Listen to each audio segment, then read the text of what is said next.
In a dark room, a restrained woman screams as she gives birth. After several minutes of suffering, a deformed child is born. After checking on the child, a mysterious man kills the mother. This all started 2 years ago, when a family traveling through the desert accidentally found a military area known as Sector 16. The next day, half the family was dead. During the following weeks, the American Army sent a team to search for the missing people. In the present, military leaders have ordered a team to install electronic monitoring in the area, but the reasons are confidential. To test the connections, technician Han has installed some dummy dolls in an old mine that could be used as a secret meeting room. Dr. Wilson keeps an eye on things from the control room, which has a heat sensor. Wilson tells Han that some connections aren't working before he notices something strange on the scanner. Before he can analyze it, the screen goes off. Han goes to check the power box and discovers the cables are fried, so he assumes the rats did it. Meanwhile, Dr. Foster is setting up his equipment on top of a hill. He tries to call Wilson on the radio, but he won't answer.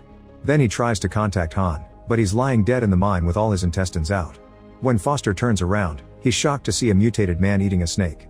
Foster tries to communicate, but the mutant is more amused by his bag zipper. Suddenly the man starts growling a weird word. It takes Foster a few seconds to realize he's saying run away, and by then it's too late. Someone attacks him from behind and kills him. Colonel Redding hears the screaming, so he goes looking for Foster while calling his name. Suddenly a mutant appears behind him and stabs him with a rod before throwing him down the hill. Meanwhile, a group of soldiers is under heavy fire in a dangerous war zone. Spitter accidentally loses his helmet and goes back for it, ignoring his teammates' warnings. Mine goes off near him and sends him flying. An enemy starts insulting them and their mother, so Crank comes out of hiding to chase after him. His teammates think he's crazy, but they have no choice but to follow him. They throw some grenades through a door and the explosion knocks them down. A baby doll falls next to them and a mother appears crying for her child. Napoleon tries to apologize to her, only for the woman to reveal a bunch of grenades under her clothes. She says kaboom to represent the explosion, revealing this is just a training exercise and they aren't in a real war. Afterward, Sergeant Jeffrey scolds the whole team for acting like morons. He also announces they'll be traveling to Sector 16 to deliver some goods for the scientists working there. It's a top secret area, so they mustn't talk to anyone or wander off. When they reach Sector 16, the team remembers that the army used to test nuclear weapons there and they worry it may be radioactive land. However, Jeffrey says their higher-ups assured him it wasn't. During the trip, the cadets keep teasing each other and it escalates into an argument. Crank gets angry and almost throws someone off the truck, so the others have to call him down. When they finally reach the scientist camp, they don't find a single person. They try the radios, but there's no answer. They don't notice someone watching from behind the rocks.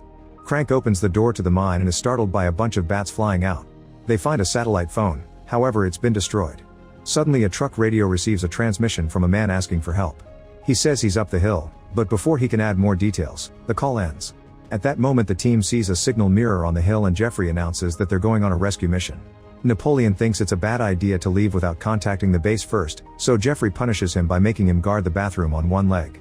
On their way out, Jeffrey notices Amber flirting and makes her stay too, telling her to keep trying the radio. Amber follows orders and is surprised to hear a hello on the other end, but nothing else. As the group goes up the hill, Mickey accidentally steps on a hidden hole and falls. The others rush to rescue him and get him out just in time. Throwing a rock into the hole tells them it must be around 100 miles deep or 100 years old. Mickey's ankle is injured, so Jeffrey sends him back to camp. Meanwhile, Napoleon enters the bathroom to relieve himself. Suddenly he hears a weird sound and a hand appears in the toilet to grab his leg. Napoleon screams and immediately comes out in panic. Amber is skeptical of his story and takes a closer look, only for a whole arm to appear in the excrement. Both cadets scream and close the door as a man climbs out of the toilet, asking for help. The soldiers take him out and discover it's Wilson, who has strange cuts on his trembling body. Wilson whispers they are here before he dies. Napoleon realizes someone cut him, so he would die slowly from an infection. After washing up, the duo tries to contact Jeffrey, but the radio is still useless. At that moment they see some smoke and are shocked to discover someone has set their truck on fire. Amber notices her rifle is missing and decides to go looking for her team to warn them, but Napoleon chooses to stay. After taking just a few steps, Amber hears a noise and suddenly a zombie jumps on her from behind. She tries to defend herself, but the mutant is much stronger and throws her down. Then Amber hits him with a rock, only for the mutant to attack back with a blade. As Amber dodges the blows, a bullet hits the mutant. It comes from Mickey hiding in the rocks. The mutant escapes by jumping into one of the mine holes. From a different hole, a hand reaches out and grabs Mickey's ankle, making him fall. Amber tries grabbing his arms, but the mysterious hand is pulling too hard. She grabs her gun, however she can't shoot because Mickey's body is covering the entire hole. Soon Napoleon arrives and tries to grab Mickey too, but it's too late. Mickey's body starts bleeding when the rocks break his leg, bending it until his body is squeezed enough to go through the hole and disappear. On the hills, Delmer is chosen to climb a high rock formation to continue the search. He almost slips off but thankfully makes it to the top. Meanwhile, Missy separates from the group to look at a message from her son on her phone. Suddenly she hears a noise and is startled by someone touching her shoulder, but it's just her teammate announcing they're moving. After walking for a while, they find a shoe on top of a rock. Nearby, they discover Foster's body with his wallet stuck inside his head injury. Getting worried about an enemy, Spitter tries to contact the camp, but their friends won't answer. After a few tries they hear Redding, who only says a sentence before the call ends again. Missy points out that's not the same voice they heard in the previous call. The team keeps moving, hearing strange noises among the rocks. Suddenly a mutant tries attacking Spitter, hitting his backpack instead. Spitter responds by opening fire, so the mutant runs to the top of the hill and throws a rock at him. Panicking, Spitter continues to shoot without thinking and accidentally hits Jeffrey multiple times while the mutant escapes. The team tries to help him but Jeffrey still dies. When Amber and Napoleon arrive, they have to tell them about Mickey too. After wrapping Jeffrey's body in a blanket to carry him, the team starts making their way back. Delmer sees someone moving on top of the rocks but ignores it to avoid trouble. When it's time to climb down, Spitter goes first while carrying the body. At first it goes well, but suddenly the rope breaks and Spitter falls to his death. Crank blames Napoleon for making a bad knot, however Delmer notices that the rope was cut. They also discover that all their spare ropes are gone. The team starts looking for a path that can take them down safely, but they only find dead ends. When they hear another noise, they follow it until they find Redding, who is barely alive. They try to take care of his wounds but Redding snaps at them and laughs. Then they hear screaming in the distance and everyone gets ready to shoot. When they turn around, they find Redding standing with a gun in his hand. He explains that there are humans living in the mines who have mutated because of the radioactive activity that happened during the old experiments. These mutants kill all men but keep women for breeding. The team asks how to leave and Redding answers by self-deleting. Minutes later, Missy sits with Amber and shows her a video of her son. A mutant appears behind them and Missy yells now because this is a trap. The guys open fire and quickly shoot the mutant to death. Afterward Missy moves behind a rock to relieve herself, not noticing the mutant behind her because his rock-like skin allows him to camouflage. He grabs her from behind and her screaming gets the others' attention. They run down a path and see the mutant taking her into the mines. When the team enters the mine too, Stump thinks this is a bad idea, so he leaves the cave and promises to come back with help. The group continues to search the mine, unaware of someone watching from the shadows. They find a dead end and Missy's phone on the ground. Using their flashlights, they realize some metal sheets are covering a tunnel, so Delmer slides down and kicks the rocks blocking it to reach the lower level. Seeing it's safe, the rest of the team slides down too. Amber freaks out when a spider appears on her arm but she manages to make it through. Meanwhile Stump is going down the hill when he hears someone nearby. Rocks start falling around him as he continues to hear the creepy noises. After dodging them, a nervous Stump decides to climb down without a rope. It's very dangerous so he has to move slowly. Midway, he finds a tunnel in the wall and calls for his friends, but nobody answers. When he tries to leave, a mutant appears in the tunnel and cuts his hand to make him fall to his death. In the mine, the team follows a breeze that takes them to a hole in the wall. They look out and see their dead friends, which means this is where the mutant cut the rope. The next tunnel is filled with water, so they can't see the ground well. Amber decides to save a bullet in her pocket in case she needs to self-delete in an emergency.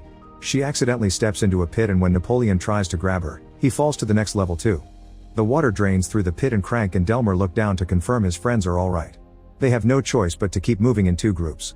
The mutant holding Missy is down there, but he hides before they can see him. Delmer and Crank find their path blocked by another hole. Crank decides to make a big jump but he barely manages to hold on to the other side. As he starts to slip, Delmer also jumps and actually makes it. Then he brings Crank up. On this side of the hole there's a beam that they use to go down safely. In a room full of dusty objects, the mutant drops Missy and says he wants Mama Pretty. Missy spits on his face and the furious mutant calls her a slur before throwing her on the bed.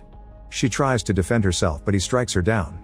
He tastes her blood and calls it sweet before inserting his tongue into her mouth. Missy bites a piece of tongue off and kicks the mutant in the groin, then she tries to run away. Unfortunately a big mutant appears at the door and knocks her down. The first creature apologizes and calls him Papa before the new mutant hits him too, so he runs away. Next the big mutant announces he wants a baby and tries to take advantage of Missy. Hearing the screaming, Delmer and Crank call Missy's name while trying to find the right path. The big mutant roars and closes the door before going back to Missy to violently abuse her. Meanwhile Napoleon and Amber find Stump's headband and his hand suddenly falls near them. A mutant is sneaking around and Napoleon opens fire, but he doesn't land a single shot and runs out of bullets. Then the mutant tries to attack, so Amber grabs his head to burst one of his eyes. He tries to choke her in return, however Napoleon uses a rock to smash the mutant's head until he's dead. At that moment a blind creature appears in the tunnel so the duo slowly moves back to try to escape. As the mutant tries to follow their smell, Amber and Napoleon fall through a hatch. To their surprise, a friendly mutant closes it and tells them they're safe. Soon Crank and Delmer reach the same tunnel and their voices cause the blind mutant to open fire. Delmer gets wounded, but Crank acts fast and fires back until he brings the blind mutant down, although now both soldiers are out of ammo. Napoleon opens the hatch and brings his friends in. The mutant asks them to follow him, and after crossing a hidden passage, the group reaches a room full of bodies and the belongings of the victims. Body parts are hanging on tables and hooks or inside a fridge and a meat grinder. Amber screams when she finds Mickey's body. At that moment Delmer collapses and dies in his friend's arms. The group keeps moving while dragging Delmar's body. The mutant guides them to the entrance, but sadly the door is stuck. Amber wants to go back for Missy, but Crank thinks she's already dead. Then he sees dynamite behind a wooden door and starts ripping off the planks. The mutant says they shouldn't touch anything and runs away. When Amber decides to search for Missy anyway, Napoleon follows her.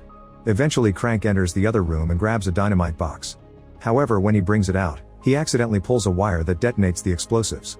The explosion is big enough to bring down debris on Napoleon and Amber, who come back to check on his friend and find him dead. At the same time the big mutant is tying Missy to the bed and her screams echo in the mines. Following the noise, Napoleon and Amber move through a new tunnel opened by a blast and find the army's meeting room. When Napoleon approaches the table, a mutant dressed as a dummy attacks him by surprise. After a few kicks, he jumps on Amber, so Napoleon slashes him twice with his knife. Next Amber stabs him with her gun until he's dead. The duo keeps moving and through some wooden planks, they see the big mutant with Missy. Amber puts Missy's phone in another room and makes it play a video, so the mutant goes out to investigate. The soldiers rush in and untie Missy, but before they can leave, the mutant comes back by bursting through the wood. He brings Napoleon down before grabbing Missy to start smashing her on the ground. Amber remembers her extra bullet and shoots the mutant in the head, but it only takes off a little bit of brain. The mutant throws Napoleon off again and captures Amber to choke her. Napoleon grabs a metal rod and stabs him to hold him while Amber inserts her fingers into the brain wound, squashing until he collapses. Afterward a furious Missy keeps kicking the body and he awakens to grab her ankle, making her fall. He reaches for a knife but Napoleon finds an axe and stops him before helping Amber free their friend. Missy gets a hammer and hits the mutant on the groin a few times, followed by Napoleon inserting his gun in the mutant's mouth, finally killing him. Now the trio can finally leave. The disappearance of the soldiers is never explained to their families and they're officially listed as absent without leave. Sector 16 is still a secret and someone is watching it on a radar. Make sure to subscribe and turn on notifications so you can watch more videos like this. Thanks for watching.